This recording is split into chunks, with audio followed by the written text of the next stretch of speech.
last time I cooked mistakes in the name of cooking breadfruit, but you guys were following closely. So one of you decided that he's not gonna watch me make these mistakes and is here to help us make breadfruit in the right way. He seems to be a breadfruit expert, so let's see what he got for us. Follow me along.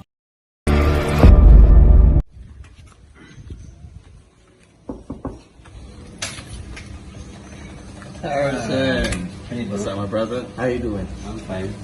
So we made it just in time. I just started preparing breadfruit. Oh. Now we started to cut it, so you get to see the entirety of the process. Okay, let's go. Guys, allow me to introduce you to Raphael. He's the one going to take us through different breadfruit recipes. I know the audio wasn't clear, so that's why I'm doing a voiceover. He was basically telling me that in order to prepare breadfruit, you have to remove the skin and get rid of the core. I even asked him what will happen if someone ate the core. He told me that his granny told him the core was poisonous, but he thinks otherwise. If the core was poisonous, then it means that the whole fruit will be dangerous for consumption. So this is inedible. If you cannot eat this at all, no matter how you try. So what will happen if someone gets this? Honestly, my granny just said that it's poisonous. I don't believe that it is, but it will have significant digestive problems. It's really not good for consuming. That's good to know. So, as you can see, I started to cut up some already. I was waiting on you guys. So, I'm gonna finish out this piece, and then we're gonna jump right into our meal. So right now he's peeling the remaining breadfruit, and I had to step in order to help him. You know, the best way for you to learn something is by you taking part. So I grabbed my knife to expedite this process. Here, as close as you can get to that. You start at the top. Wow, it's actually easy. Yeah, it's not difficult. You just peel off all of the green. Have I done it the right way? Yes.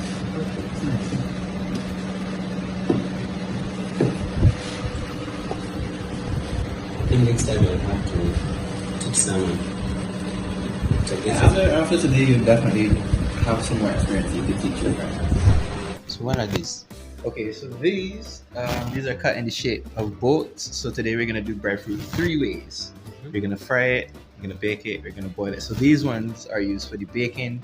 You cut them into the shape of little boats, as I guess you can see, and they're gonna be decorated on top. You're gonna put some cheese, some meat, some veggies and stuff. It's almost gonna be like a small pizza baked on top of the breadfruit, with the breadfruit itself as your main substance in the meal.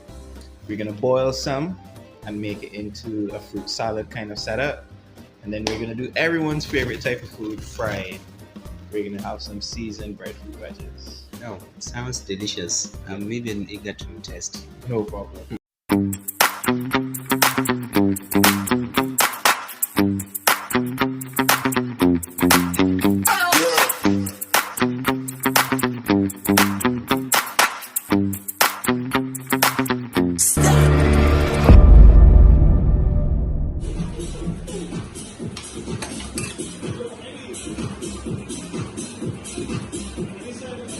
So what next? Alright, so now that we have all the breadfruit all cut up, we're gonna put it to boil. But before that, we're gonna add our spices. So today, we're gonna use some black pepper. We have some onion that's chopped up. We have garlic powder, 5-spice seasoning, as well as all-purpose chicken seasoning that we're gonna be using. So everything is set, right? Everything is set. That's black pepper. Black pepper. So our garlic powder.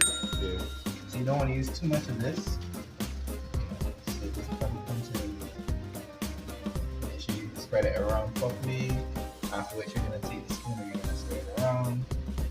Put about 2 pinches of garlic pepper or 5-spice powder.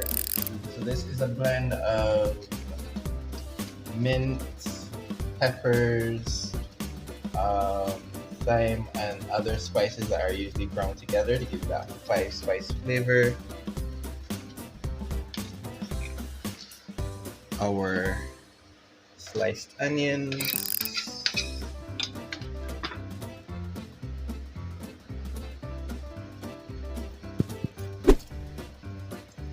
Just chicken seasoning. It's much. Gotta have that Caribbean flavor.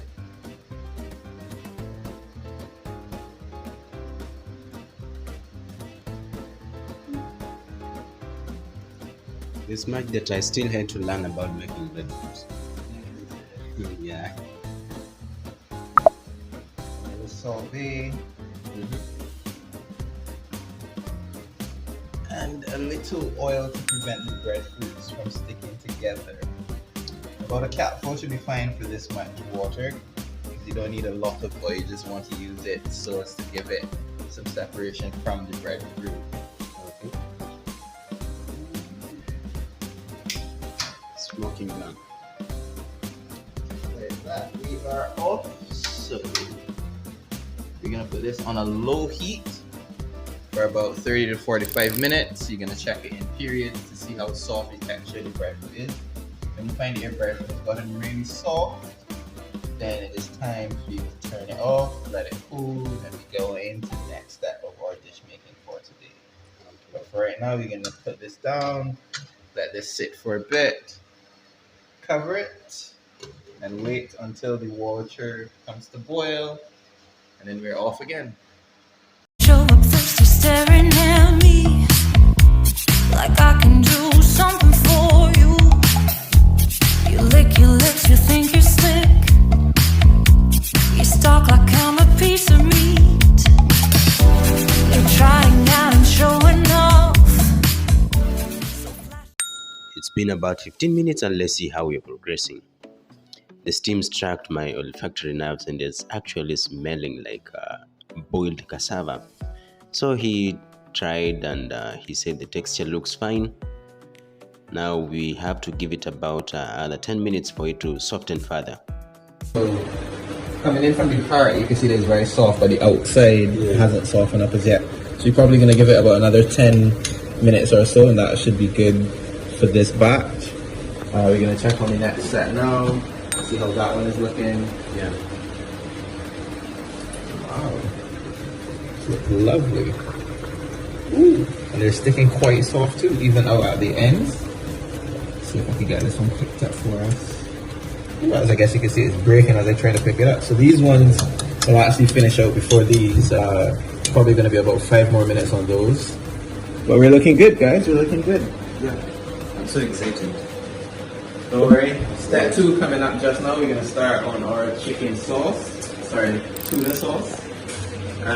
So we're going to saute some onions, tomatoes. Yeah. We're going to saute the chicken as well. And then we're going to toss the breadfruit into that. It's going to come together as a whole mixture. You're going to love it. I hope you guys are also excited as me. With the effort that is being put here, this is gonna turn out delicious. Let's wait for the final results.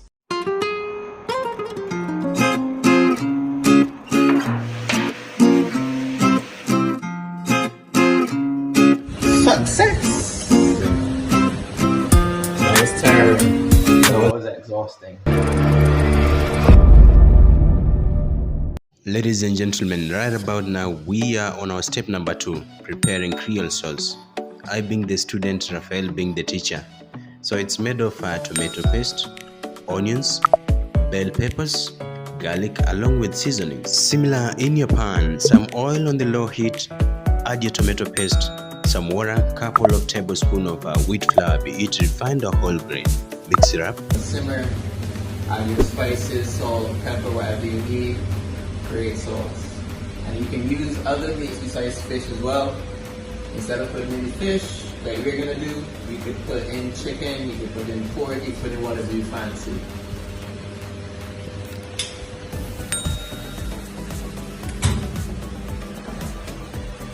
Okay, so we are progressing nice. I think we need some personal space or something because I know you're about to pour this. Get that lovely sizzle. That's the song you want to hear when everything's beautiful.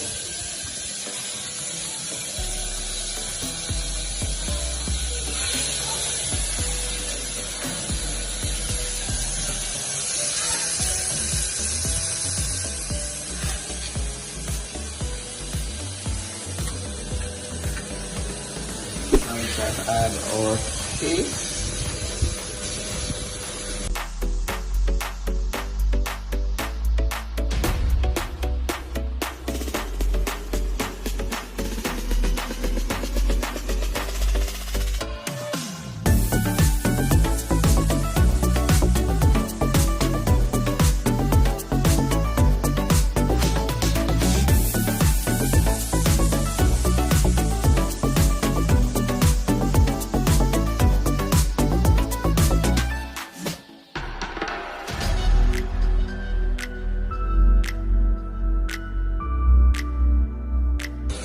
Tuna.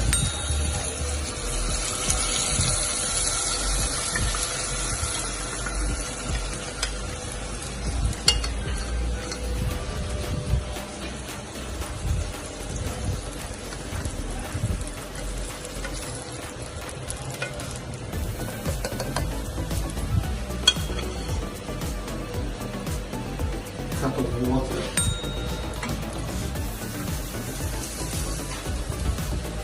You're gonna have this in stages, not all one time.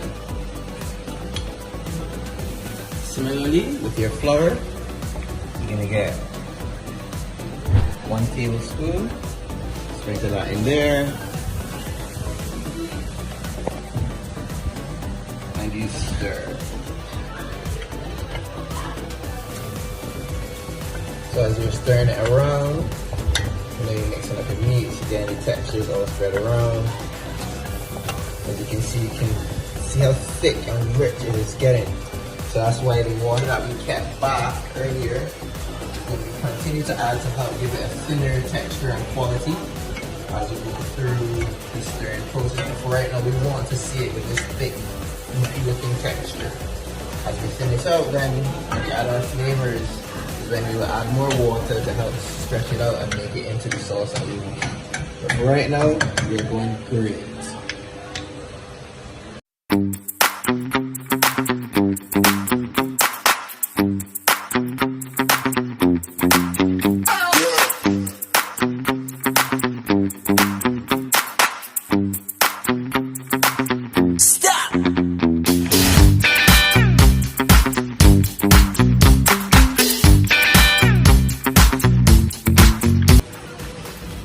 Some spices here, and black pepper.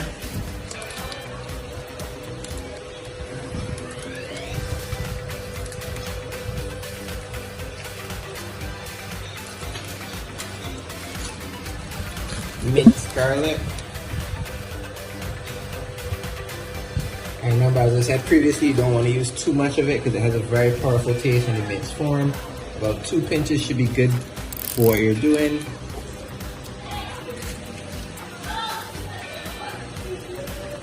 Our all-purpose seasoning.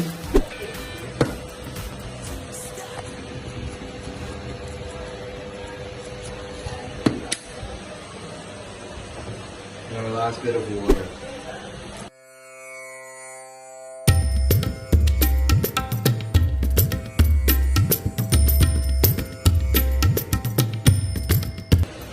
So this is now where we would add our other little bit of flour. So again, 1 tablespoon. You shake that around. Stir as you pour in. And that's gonna help to give you the texture that you want to hold firm on the sauce. And make sure you blend it all the way in. Leave no traces of white.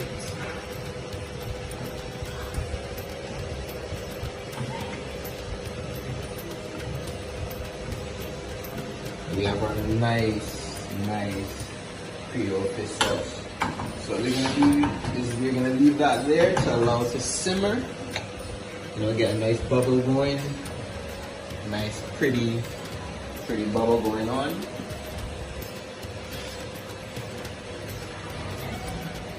What are you doing, Rob?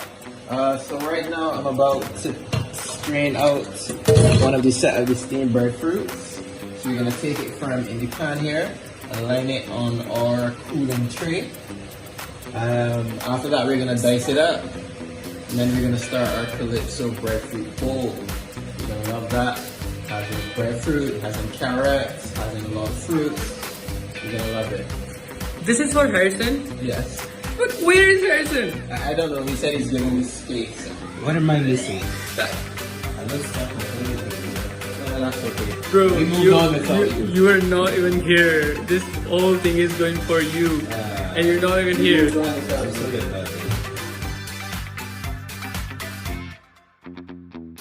fun. How is it? That's nice. Yeah, So? tastes like yam. Yeah, that's pretty good, pretty good. Yeah. Same kind of category, same kind of category. You know what's going on. Yeah. So now we're gonna start breading our breadfruit pieces for the frying. So right now we have our flour. We're gonna add our spices to this. We're gonna add our peppers, our seasonings, some onions and garlic and that kind of stuff to the flour. So that's gonna give us that nice outer coat. It's gonna give us that nice brown, golden texture and look. You know what I mean? That nice crispy gold look like you get from a piece of chicken. We can have that on this now. Uh-huh. Alright guys, so we have our breadfruit on the cooling rack. So we let this cool down before we saute these, so that's gonna be the trick towards the second of our set of dishes. Remember I told you we're boiling some, we're frying some, we're baking some. So now after these cool, we're gonna be frying these ones. These are what are gonna be fried. Now that our breadfruit has cooled, we're gonna baste it in a buttermilk batter. So this is egg, milk, and a little bit of butter. You blend that together. That's what gives it this nice texture. We're gonna coat the breadfruit in that. Powder it in our seasoned flour. So this has enough spices, just all of our stuff. And then finally, it will be dropped into this lovely pan with our sauteing onions and peppers. That's it. But that's the process for right now. So we're gonna start by basting some of the breadfruit. So you just drop it into your buttermilk batter. You call it buttermilk. Yeah. Okay. So soft, it's breaking apart, guys.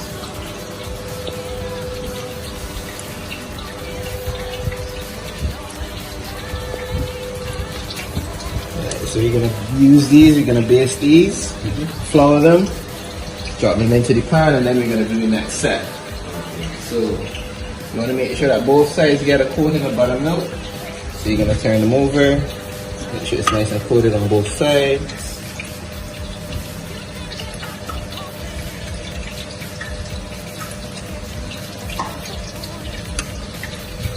So if I may ask, what's the purpose of the flour?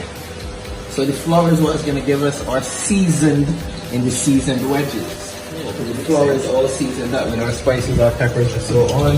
Yeah. So that is what's giving us the seasoning in our seasoned wedges. Okay. We're gonna do Does it. it specifically have to be wheat flour? You can use regular white flour, you can base it with whatever kind of flour you want. The trick is just to add your spices and seasonings to the flour.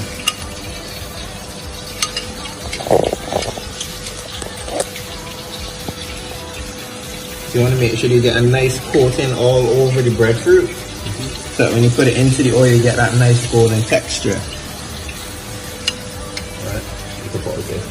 What are you doing, Harrison? Trying to put this breadfruit. Did you call it butter? Buttermilk. Buttermilk. Okay. So I'm putting the breadfruit in buttermilk. You know, if you want to learn something, you have to get involved.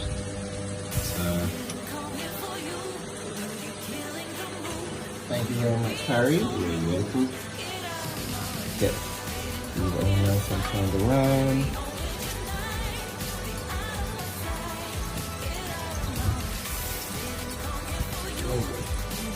Can you smell that? Can you smell that frying pan, Harry? It smells amazing. The crackers can even make you salivate. Alright guys, so we've got a nice golden brown color that I was telling you about. Texture looks lovely. These ones can definitely come out of the pan. You can see here we got nice golden texture. Look at that. So is this the final product? Almost there. So when we take this out, we're gonna put this to cool, and then we're gonna add our Creole fish sauce. I'm gonna plate them up in a nice little something special for you. You can like how it comes out when you take it and everything. This food just smells nice. I can't wait to test it. Rafael is doing a very pretty job, putting in more effort.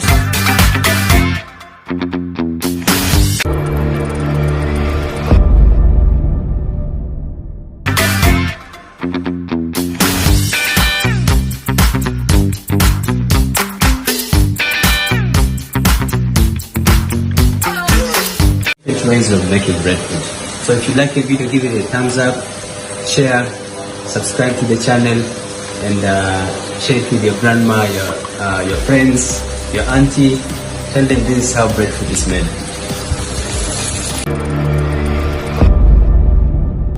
So guys, our first product is here, which is the fried version of breadfruit. Let's do some display. Alright guys, so now we have the finished product of dish number 1, our fried breadfruit. So remember, we would have boiled it initially and we cooled it in our buttermilk, sauteed it with some onions and some peppers, which gives us this nice golden brown texture. Built up a little mountain, and in this mountain comes our lava flow. So you got some lava flowing out. So our lava today is our Creole fish sauce. So we made it with tuna. It has some tomato, onion, garlic, carrots, corn, and just, you know, to add a little spice in addition. Throw in some apples there. Alright, if you'd like, you can take a bite and let us know how it is. Okay, let me test it. Which one should I take? Let's see here. Pretty made it very nice.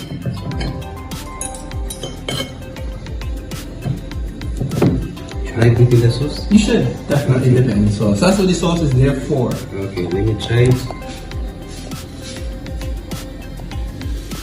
Wow, this is so amazing. I've never tasted anything like this as far as breadfruit is concerned. When did you learn to make this? So from a very young age, my grandmother used to have us eating breadfruit in all forms. We'd roast it, bake it, fry it, boil it, steam it even. Wow. So this is just one of the many ways that she taught me. That's so amazing. Alright, so now we're gonna start on breadfruit type 2. So this is our boiled breadfruit. Remember, this is the one that we left on longer, so it's softer in the texture. What we're gonna do now, we're gonna dice this up into small squares, mix it in with our carrots and our variety of fruits. Today we're using pineapples. Yeah. We also have apples and cherries. And we're gonna be using some natural fruit juice too with our oranges and our limes. So we can mix all that together, and that is dish number 2. Okay, guys, let him take us through phase number 2.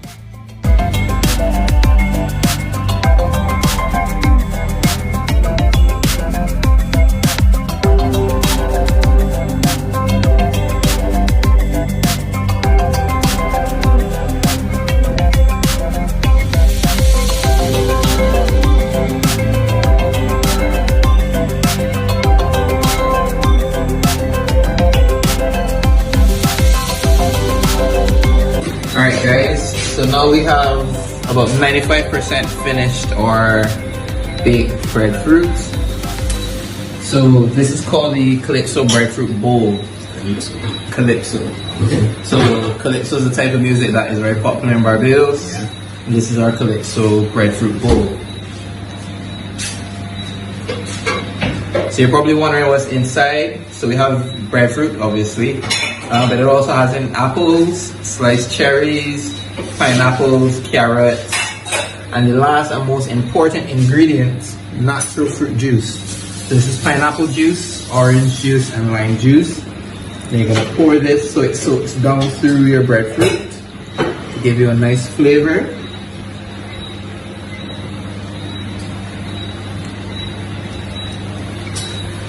And then we're gonna plate it out. Harry's gonna give it a try. And that is our second type of breadfruit for the day.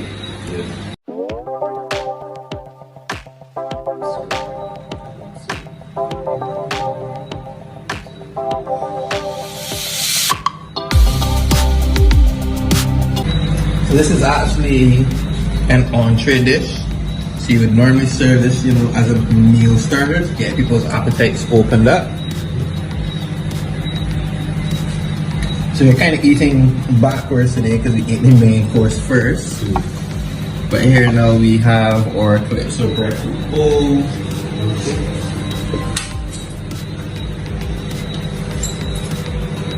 If you're so kind, Dr. Harry. Yeah. Oh, nice smile.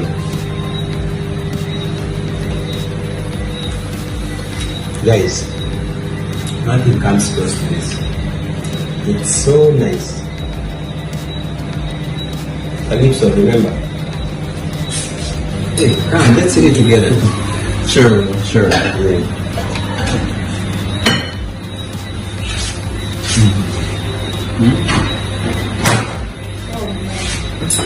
So now you can tell all of your friends the right ways to make breadfruit. Guys, if you come into Barbados, look for this. I'll try my best, guys. I'll try my best. Okay.